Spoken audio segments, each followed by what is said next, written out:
Revelation chapter 13.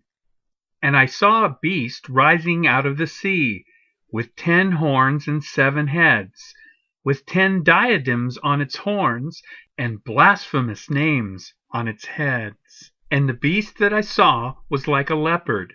Its feet were like a bear's, and its mouth was like a lion's mouth. And to it the dragon gave his power and his throne and great authority.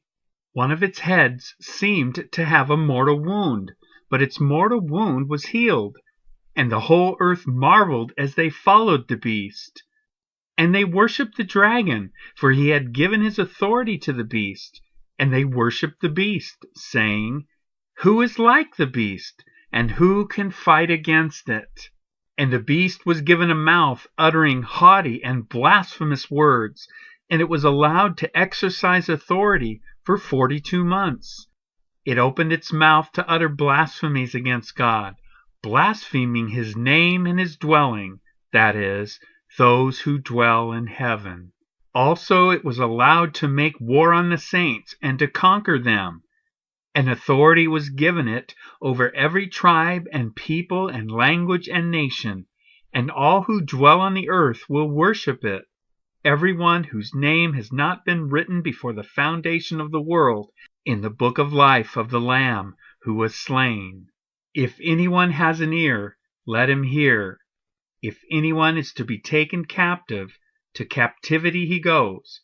If anyone is to be slain with the sword must he be slain. Here is a call for the endurance and faith of the saints. Then I saw another beast rising out of the earth. It had 2 horns like a lamb, and it spoke like a dragon. It exercises all the authority of the first beast in its presence, and makes the earth and its inhabitants worship the first beast, whose mortal wound was healed. It performs great signs, even making fire come down from heaven to earth in front of people. And by the signs that it is allowed to work in the presence of the beast, it deceives those who dwell on earth, telling them to make an image for the beast that was wounded by the sword and yet lived. And it was allowed to give breath to the image of the beast, so that the image of the beast might even speak, and might cause those who would not worship the image of the beast to be slain.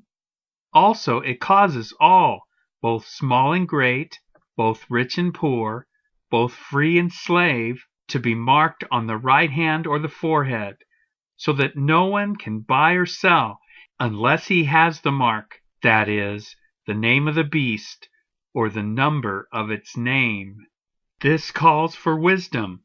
Let the one who is understanding calculate the number of the beast, for it is the number of a man, and his number is 666. Revelation chapter 14.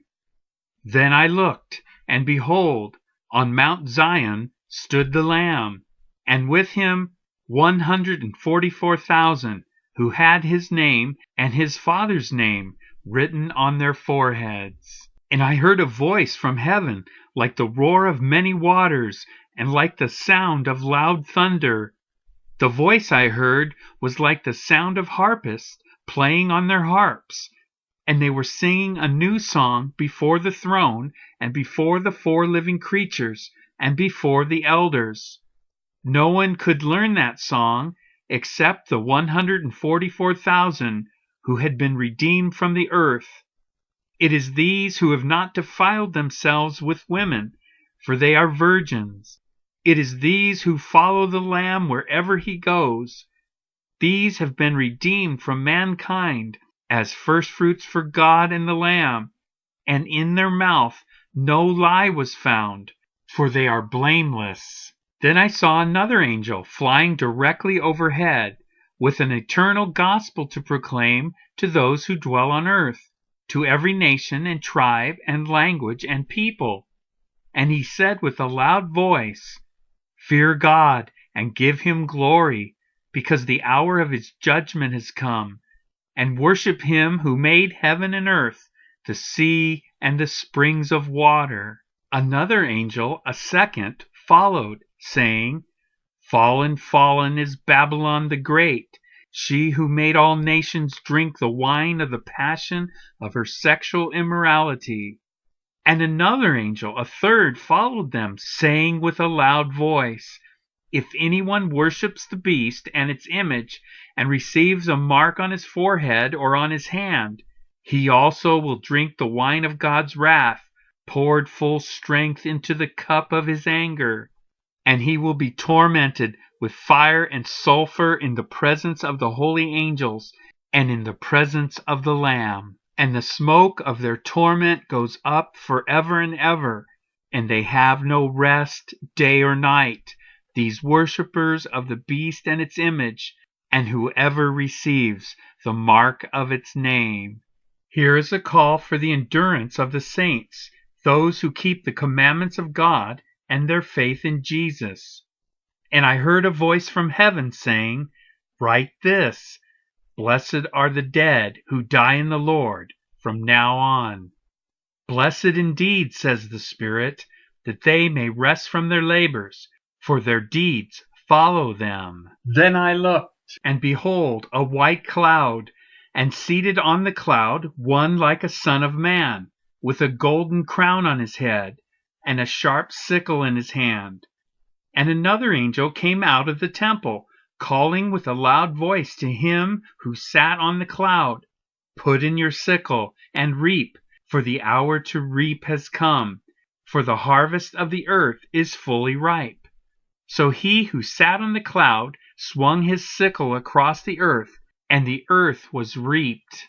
Then another angel came out of the temple in heaven, and he too had a sharp sickle.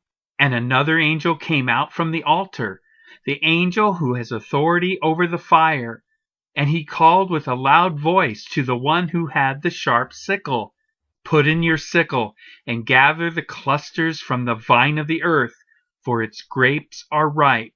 So the angel swung his sickle across the earth, and gathered the grape harvest of the earth, and threw it into the great winepress of the wrath of God. And the winepress was trodden outside the city, and blood flowed from the winepress as high as a horse's bridle for 1,600 stadia.